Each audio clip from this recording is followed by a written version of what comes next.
2년 정도는 거의 한 달에 1,000만 원, 2천만 원 정도 적자가 났었거든요.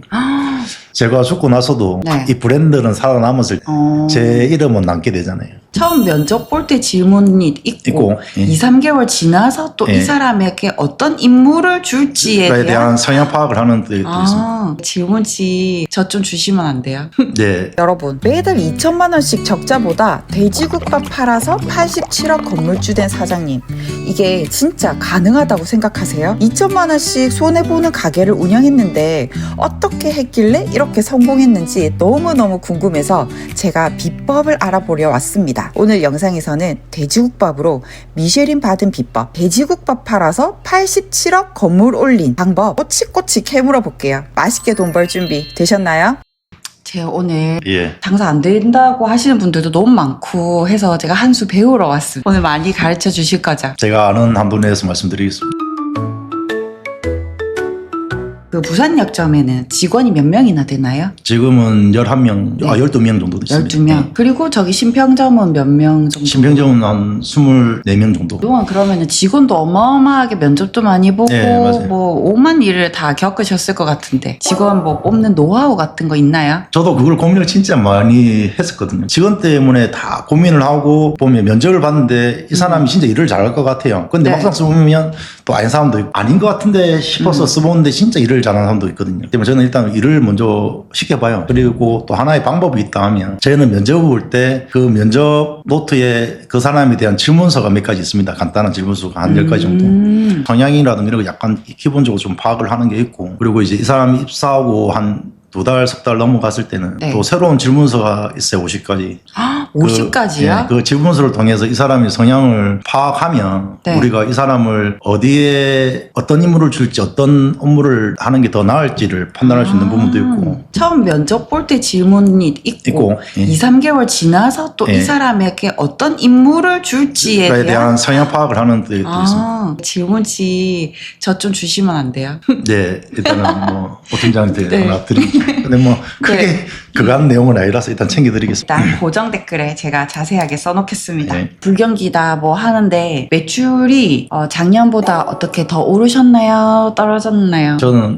저희는 좀 많이 올랐죠. 그럼 그 어떻게 올랐는지 저 노하우 한 수 가르쳐 주십시오. 매출이라는 게 네. 저도 장사를 했지만 한순간에 오르는 건 없어요. 장사를 시작해서 방향성을 잡고 그걸 하나씩 테스트하고 실패해가면서 이루어지기 때문에 조금씩 매출이 올라가는 거지. 방향성을 잘 잡아야 돼요. 옛날 코로나 시기 때 네, 전체 가게들이 진짜 힘들었었잖아요. 맞아요. 힘들었죠. 힘들어가지고 다 적자 난다 이러고 했을 때 저희는 그때 당시에 배달을 좀 빨리 시작했었거든요. 망하는 가게가 많을 때 저희는 그때 당시 최고 매출을 찍고 있었거든요. 그러니까 그걸 조금씩 올라. 네, 조금씩 올라가서 지금의 매출이 있는 거지. 뭐 남들이 생각 한 번에 뭐 매출이 20% 30% 올라간다는 건 솔직히 쉽지는 않죠. 작년보다 올해가 더 잘 됐잖아요. 뭐 마케팅 같은 거에 좀 더 힘을 쓰셨나요? 마케팅의 중요성은 혹시 느끼고 계신가요? 네. 옛날에 신평점을 할 때는 솔직히 마케팅을 거의 안 했었어요. 안 했고 네네. 뭐 하면 체험단을 좀 했던 것 같고 부산역을 오픈하면서 이제 마케팅을 활발하게 했던 부분이 있거든요. 그러니까 마케팅은 솔직히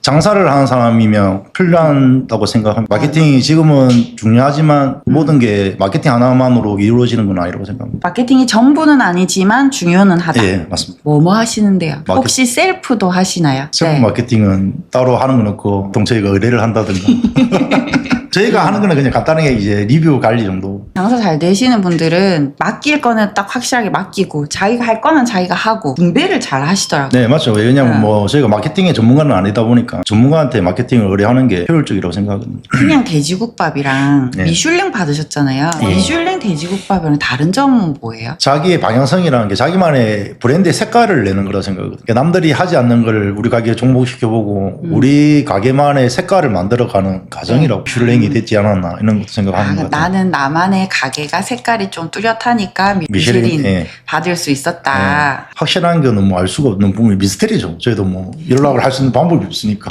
어쨌든 부럽습니다. 저는 식당에 맛도 중요하지만 인테리어 혹시 중요하다고 생각하시나요? 제가 원래 이 네. 외식을 하기 전에 인테리어 사업을 한 10년을 했었거든요. 제가 인테리어를 했던 사업자로서 볼 때 중요하다 생각해요. 이 인테리어가 가게의 색깔이나 표현해 주신 하나의 방법이라고 생각하거든요. 그렇다고 또 인테리어에 큰 비용을 드리는 거는 아니더라도 자기 컨셉에 맞게끔 인테리어를 할 때 가장 중요시하는 게 좀 시간이 지나도 좀 유행을 안 타는 방향으로 좀 가려고 하거든요. 네. 신평점도 잘 치면 오픈해서 제가 인테리어 할 때도 대해서 유행을 안 타는 컨셉으로 가자. 그리고 옛날 이제 국밥집이지만 좀 더 업그레이드 돼서 분위기가 좀 카페 같은 분위기로 갈 수 있는 그런 컨셉을 잡아서 인테리어 비용 얼마나 드셨는데요? 집기 포함해서 한 3억, 저희가 지금 한 80평? 그 밑에 인테리어 할 때 제일 비싼 거가 뭔데요? 제일 비싼 거는 네. 저희가 집기가 이제 의자라든가 테이블 이런 거 다 직접 제작을 해서 그게 좀 제법 비용이 들었던 거 같고 저희가 녹그릇이 또 있다 보니까 녹그릇에 한 저희가 금액이 한 5천만 원 들었던 것 같아요. 원래 뚝배기를 쓰다가 녹그릇 쓴 것도 저희만의 이제 다른 색깔을 표현하기 위해서 바꾼 거예요. 남들이 하는 것보다 안 하는 걸 하는 게 더 낫다고 생각하거든요. 맞든 안 맞든 그냥 안 하는 쪽으로 간다. 예, 남들이 안 하는 걸 해보고 남들이 필요할 수도 있지만 그게 성공하면 그게 시너지 효과가 크기 때문에 어저께 책을 읽었거든요. 네. 보랏빛 소가 온다. 거기서 그런 말을 하더라고요. 오늘 제가 보라색. 부산역에는 건축을 하셨잖아요. 네, 네. 지어진 건물을 산 게 아니고 땅을 사서 건축을 하셨는데 건축을 하신데 이유가 있나요? 부산역은 원래 건축을 안 하면 좋은데 땅이 주차장 땅이라서 건축을 했던 거고 평생 갈 수 있는 브랜드를 만들기 위해서는 기본이 제 건물에서 해야 된다는 그런 목표가 있었거든요. 그래야지만이 이 브랜드가 누구 때문에 방향성을 잃지 않고 그 자리에서 계속 갈 수 있다고 생각하기 때문에 그리고 앞으로도 정직관을 오픈할 때는 저희가 직접 건물을 매입을 하든 건축을 하든 매장을 확장할 계획입니다. 정직가는 무슨 의미예요? 경상도 방언으로 부엌이라는 뜻이죠. 어르신들이 그런 얘기 정지에 가서 물돈 나 있는 얘기 많이 하잖아요. 제가 이 브랜드 이름을 짓는데도 한 1년이 걸린 것 같아요. 어디 혹시 철학관 같은 거? 그런 건 없고 이제 있어요? 항상 이 브랜드 명을 고민하다가 우연찮게 제가 절에를 한번 갔었는데 부엌에 정직관이라는 그 단어가 적혀있더라고요. 브랜드 명을 짓는 것도 그냥 단순히 짓는 게 아니고 고민을 거쳐서 짓는 게 맞다고. 왜냐 평생 자기가 가져갈 브랜드이기 때문에. 아니, 인테리어도 하셨잖아요. 새로 인테리어를 하실 분들한테 어디에는 딱 투자를 하고 어디는 안 해도 된다. 이런 노하우 같은 거 있으실까요? 그 유행을 안 타는 것도 중요하다고 생각하거든요. 유행을 안 타는 거? 그리고 나중에 시간이 지나더라도 끔하게 유지될 수 있는 마감재를 사용하는 거. 그 시간이 지남에 따라 더 운치가 생기는 자재들이 있을 거라고 생각하거든요. 약간 자연 느낌 나는 그렇죠. 그런 타일이나 벽이나 훨씬 낫다고 생각해요. 빨간 벽돌을 하신 이유가 있어요? 저기 이제 현대 그 건축물로 등록된 이 이제 빨간 벽돌로 되어 있거든요. 그 집이랑 마주보고 있기 때문에 같은 느낌으로 가는 게 더 낫지 않을까 싶어서 그렇게. 골목의 분위기까지 생각해가지고 하신 거네요. 땅 창업 전에 뭐 반드시 알아야 될 거 이런 거 있을까요? 몇 분을 교육을 했던 적이 있어요. 중요하게 이야기했던 게 제가 기본적으로 창업을 하게 되면 네. 여유 자금을 좀 생각을 안 하시는 분들이 많은 거예요. 자기 금액이 최대한의 가게를 이제 인테리어를 하고 가게를 뭐 좋은 데 구하다 보니까 여유 자금을 안 두시는 경우가 많은데 2년 정도는 거의 한 달에 1,000만 원, 2,000만 원 정도 적자가 났었거든요. 근데 그 견딘다는 내용이 새로운 도전을 해야 되잖아요. 가게를 오픈하고 나면 내가 뭔가를 바꿔야 되고 새로운 걸 시도할 수 있는 그런 여유 자금이 있어야 돼. 그게 없으면 그걸 아예 할 수가 없습니다. 한 달에 1,000만, 2,000만 원씩 적자가 났잖아요. 이게 몇 개월간 지속되셨어요? 한 2년 정도. 2년이요? 매출이 마이너스 날 때 너무 힘들었잖아요. 막 어떤 생각으로 버텼는지. 어차피 제 브랜드를 만들겠다는 목표가 있었고 그 목표가 확실했기 때문에 언젠가는 하다 보면 될 거라는 자신감이 있었거든요. 그래서 계속 이제 돈을 투자했었던 거고 뭐 이것도 해보고 뭐 하셨어요? 오픈 당시에 좌석이 200석이었어요. 지금은 이제 한 98석으로 줄였는데. 그럼 200석에서 98석으로 줄이고 나머지 공간은 뭘로 하셨어요? 지금 저희가 정직관 밀키트도 판매를 하고 있거든요. 네. 그 부분을 밀키트를 제작할 수 있는 부분으로 저희가 공간을 변경을 했었습니다. 그러면 국밥 한 그릇 팔면서 밀키트도 팔아서 단가도 올라가고. 원래 돈 많고 막 빽 있고 그러셨나요? 아니 그런 건 아니에요. 저는 29살 때 인테리어를 시작할 때 수중에 한 400? 500 정도 있었던 것 같아요. 자동차 정비 자격증이 있어가지고 당시에 대우자동차 정비 사업소에 제가 이력서를 넣은 적이 있어요. 놓고 그걸 기다리는 동안 인테리어 업체에 지적을 했었거든요. 네. 인테리어를 한 4, 5개월 하는 동안 이제 거기서 합격 통지서를 받았었어요. 제가 그때 고민을 많이 해봤었어요. 내가 인테리어도 제가 하고 싶었던 일이었고 네. 자동차 이쪽도 제가 하고 싶은 일이었는데 내가 좀 나중에 사업을 하게 됐을 때 어떤 게 더 나을까. 제가 자동차 쪽에 가서 월급은 당장이 더 많이 받을 수 있겠지만 돈을 저축을 해서 정비 소를 차린다는 건 비용이 진짜 많이 들잖아요. 인테리어를 제가 해보니까 인테리어는 초기 비용이 많이 들지가 않겠더라고요. 그래서 나중에 29살 때 좀 더 빨리 창업을 할 수 있게 됐던 것도 그런 방향성에 제가 선택을 잘했던 것 같아요. 그러면 지금 당장은 그 정비소가 돈은 많이 월급을 받을 네, 수 많이 있었지만 있었지만. 미래를 보고 인테리어를 선택하셨다. 예. 돈 없고 가난할 때 있잖아요. 나는 포기 안 하고 이거는 딱 죽으라고 했다. 있나요? 7개월 동안 하루도 안 쉬고도 일하는데 그때 당시에 일할 때는 제가 1년에 12번 정도 쉬었던 것 같아요. 일에 미쳐서 살았던 것 같아요, 그 당시. 솔직히 집이 또 너무 힘들었거든요. 25살 때인가? 허리에 디스크가 왔었어요. 차를 타고 가는데 허리가 너무 아픈 거예요. 돈이 없고 할 때는 할 수 있는 거는 그건 같아요. 그냥 열심히 하는 거. 내가 하는 일에 최선을 다해야 하는 게 그게 하나의 방향인 것 같아요. 내 일을 열심히 하고 그러면 주위에서 나를 또 좋게 봐주고 네, 좋게 봐주고 도와주는 분들이 생길 수가 있으니 제가 하나를 갖기 위해서는 하나를 포기해야 된다 생각하거든요.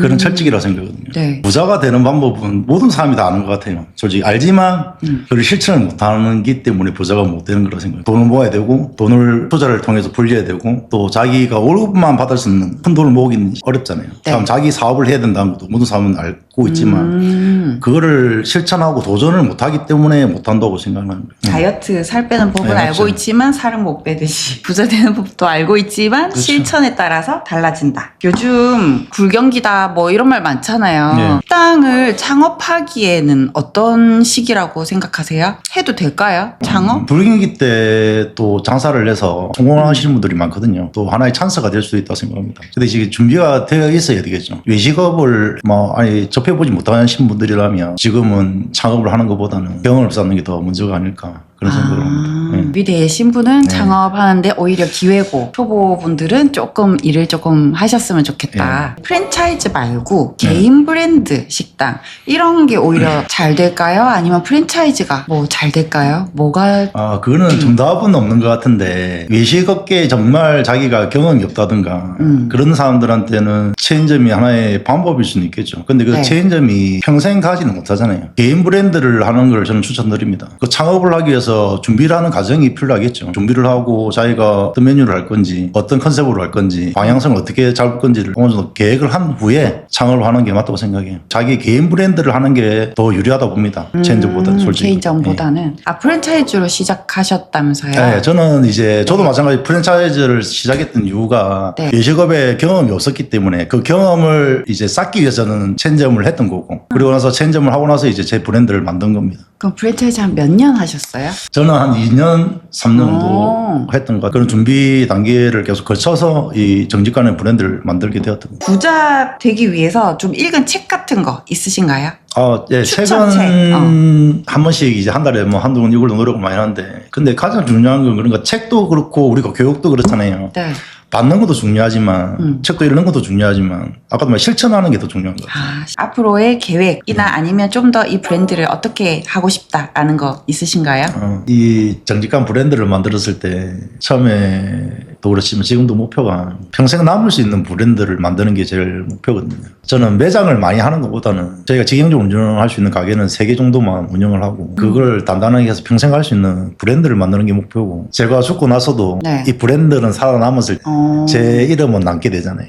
그걸 남기고 싶은 게 가장 큰 목표입니다. 그러면 3번째 매장도 부산에서 네, 강할리를 생각했던 게 부산역이고 강할리였거든요. 감사합니다. 네, 고맙습니다.